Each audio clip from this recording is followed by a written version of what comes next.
ni. Sahabat-sahabat Nabi ridwanullah alaihim ajma'in. Sayyidina Abu Bakar As-Siddiq duduk di rumah ni berasa nak tengok Nabi. Keluar mai selisih dengan Nabi. Nabi tanya dia, wahai Abu Bakar, apa hal waktu-waktu macam ni keluar mai ni? Abu Bakar kata apa? Yang pertama, aku mau jumpa kamu ya Rasulullah. Abu Bakar ni bukan sahabat aja tuan-tuan, pak mentua Nabi. Anak dia Aisyah tu isteri Nabi. Dia keluar mai, bila Nabi tanya dia kata, aku nak jumpa, saya nak jumpa dengan tuan. Kalau boleh, saya boleh tengok wajah tuan pun tak apa dah. Dan kalau boleh lebih lagi, saya nak bagi salam dekat tuan. Tuan jawab salam saya pun dah tak apa dah. Kita hari ni tuan-tuan, ada rezeki lebih. Kita pergi Mekah buat haji. Ada rezeki lebih lagi. Kita pergi umrah. Kita pergi ziarah Rasulullah di Madinah. Bila sampai di depan makam Rasulullah, kalau boleh tiap-tiap waktu semayang, lepas habis semayang fardu tu, baca Quran sikit, agak reda sikit belah arah ke mihrab tu, bangkit berjalan pi lintas makam Rasulullah. Assalamu alayka ya Rasulullah. Kita bagi salam tu tuan-tuan, kalau betul iman ada dalam hati, ayat mata keluar.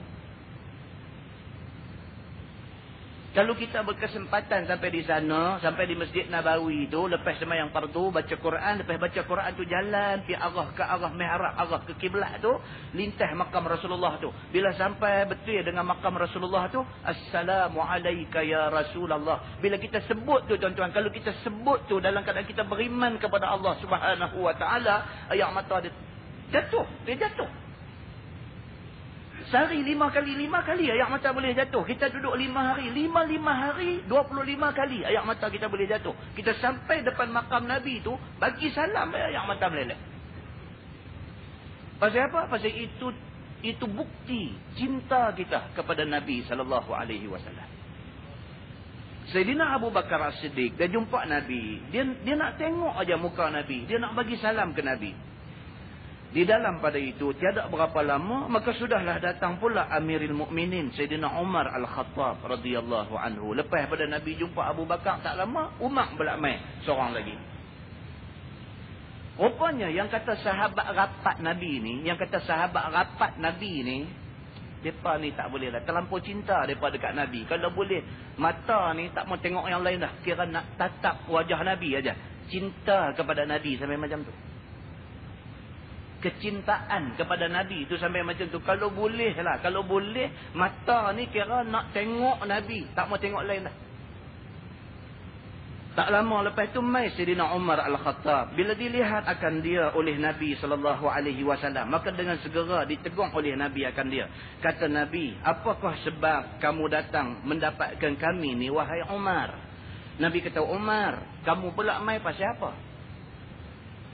Bila didengar oleh Umar pertanyaan Nabi yang demikian itu, maka dia lalu menjawab. Kata dia, hamba datang pada tuan hamba kerana lapang ya Rasulullah. Umar pula jawab lagu tu. Dia kata, ya Rasulullah, aku ni lapang. Dia kata, al-ju' ya Rasulullah, lapang ya Rasulullah. Sambung hadis, dia kata, faqala Rasulullah sallallahu alaihi wasallam, wa ana qad wajadtu ba'da dhalik. Kata Abu Hurairah radhiyallahu anhu, bila Nabi dengar jawab Sayyidina Umar itu, khabarkan akan dirinya lapang, maka Nabi pun khabar pula akan lapang kepadanya.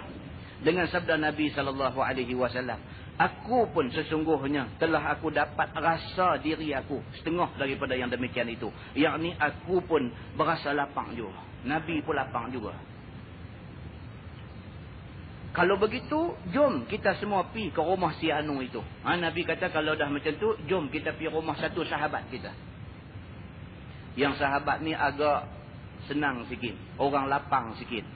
Mudah-mudahan ada sikit makanan di rumah dia. Mudah-mudahan dia jamu kita sikit. Hilanglah lapang kita. Sambung hadis tu dia kata, fantalaqu ila manzili Abil Haytham. Ila manzili Abil Haytham bin At-Tayhan Al-Ansari. Wa kana rajulan katsiran nakh wa sya' wa lam yakun lahu khadam. Maka pilah Nabi SAW dengan Sidina Abu Bakar dan Sidina Umar ke rumah seorang sahabat Nabi yang namanya Abul Haytham bin At-Tayhan Al-Ansari radhiyallahu anhu. Kemudian Nabi kata, jom kita pergi rumah sahabat kita yang bernama Abul Haytham. Pasal apa? Dan adalah Abul Haytham itu satu orang laki-laki yang banyak pokok korma dan banyak memelihara kambing biri-biri. Itu dia. Nabi kata, jom kita pergi rumah Abul Haytham. Pasal apa? Pasal dia ni ada lebih sikit, Tuhan bagi rezeki dekat dia. Jom kita pergi rumah dia. Padahal tiada berkhadam baginya akan jadi tolong ia menguruskan segala kerjanya itu. Abul Haytham yang ada kebun korma, yang ada kambing apa semua ni, dia tak ada khadam. Dia buat kerja sendiri. Abul Haytham ni, dia ada kebun, dia ada kambing banyak ekor, dia ada semua. Tapi semua kelola sendiri, buat sendiri. Sebab tak ada khadam, tak ada orang suruhan bantu kerja dia. Sambung hadis tu, dia kata, falam yajiduhu faqalu limra'atih aina sahibuk faqalat intalaqa yasta'zibu lana al-ma'. Maka tiada didapati mereka itu akan Abul Haytham di rumahnya. Bila Nabi, Sayyidina Abu Bakar, Sayyidina Umar sampai di rumah Abul Haytham ni, kebetulan Abul Haytham tak ada di rumah. Sampai tanya, mana dia? Dia tak ada. Bila tidak didapati mereka itu akan Abul Haytham di rumah dia, maka mereka itu pun tanya kepada isterinya. Kata mereka itu, ke mana suamimu? Nabi, Sayyidina Abu Bakar, Sayyidina Umar tanya kepada isteri dia, suami mana? Mana pi laki hang? Bila didengar oleh perempuan itu akan pertanyaan mereka, maka ia pun menjawab. Isteri dia pun kata, katanya telah pergi Abul Haytham mencari ayam bagi kami di ceruk-ceruk bukit. Dia kata Abul Haytham tak ada, dia pergi ambil ayam. Zaman tu mana ada ayam? Ayam hanya ada di kawasan wadi, kawasan lembah aja ada ayam. Bukan semua tempat ada ayam. Teruslah kata masa tu lah tuan-tuan, lah ni pun serupa lah. Kalau kita pergi Mekah lah ni pun, ayam lori duk main hantar. Duduk hotel elok-elok tu, lori duk main hantar ayam. Bukan macam rumah kita buka pancong ada ayam. Di Mekah sampai hari ni kita duk tengok lori tangki duk jalan pi balik tu bawa ayam lah tu. Nak pi refill balik ayam di hotel-hotel ni, hak orang duduk ramai ni, lori duk pi hantar ayam. Yang dulu kita cerita Raja Saudi sekali bila dia buat istana dia atas Jabal Qubis tu, tepi Masjidil Haram tu ada istana raja. Bila dia buat istana tu dulu, dia nak supaya ayam daripada telaga Zam-Zam tu buat piping pi supply ke seluruh bangunan istana dia. Panggil engineer paling pandai punya pi buat kerja ni. Ayam tak mau naik tuan-tuan.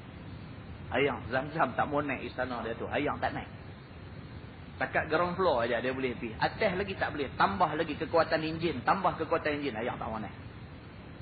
Maka akhirnya ulama-ulama Saudi menasihatkan dia, janganlah. Kata kalau sampai macam ni jadi luar daripada kebiasaan, janganlah. Mungkin Tuhan tak izin benda ni. Tuan-tuan nak kata apa?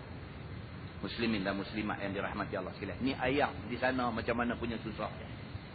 Abul Haytham daripada rumah dia keluar pergi cari di kawasan wadi, kawasan lembah ada ayam tu. Nak cebok ayam ni, nak bawa balik ayam ni mai ke rumah untuk kegunaan di rumah ni. Maka kata isteri dia, Abul Haytham tak ada. Pasal dia pergi di padang pasir celah bukit sana tu, pergi cari ayam nak untuk kegunaan kami di rumah.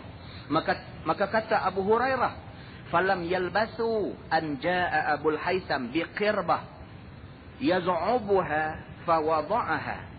Maka tidak lama Nabi dan sahabat-sahabat duk tunggu dia di rumah tu, maka datanglah Abul Haytham daripada ambil ayamnya dengan geriba bekas itu. Geriba ni tuan-tuan, geriba ni yang kata qirbah dalam bahasa hadis tadi, dia kata qirbah. Qirbah ni orang Arab bila dia sembelih menatang, kulit menatang tu dia cantum, dia buat bekas untuk isi ayam. Kulit menatang dia cantum isi ayam tu dia panggil qirbah, dia panggil geriba. Dia bawa benda tu, pergi bubuh ayam dalam kulit menatang tu, galah balik mai untuk kegunaan di rumah ni. Masa tu macam tu. Maka baliklah Abul Haytham ni bawa geriba ni, bawa ayam dalam pundi-pundi kulit ni. Maka ditanggung akan dia dengan beratnya. Bawa balik ayang ni tuan-tuan. Ayang ni Allahu Akbar. Kita guna ayang untuk ambil air semayang je berapa liter. Kita guna ayang untuk nak istinja, untuk nak basuh kencing berak kita saja. Berapa banyak ayang kita guna. Kita nak gendong, kita nak tanggung bawa balik ayang ni cakap banyak mana ayah. Bawa balik mai sekali basuh berak habis.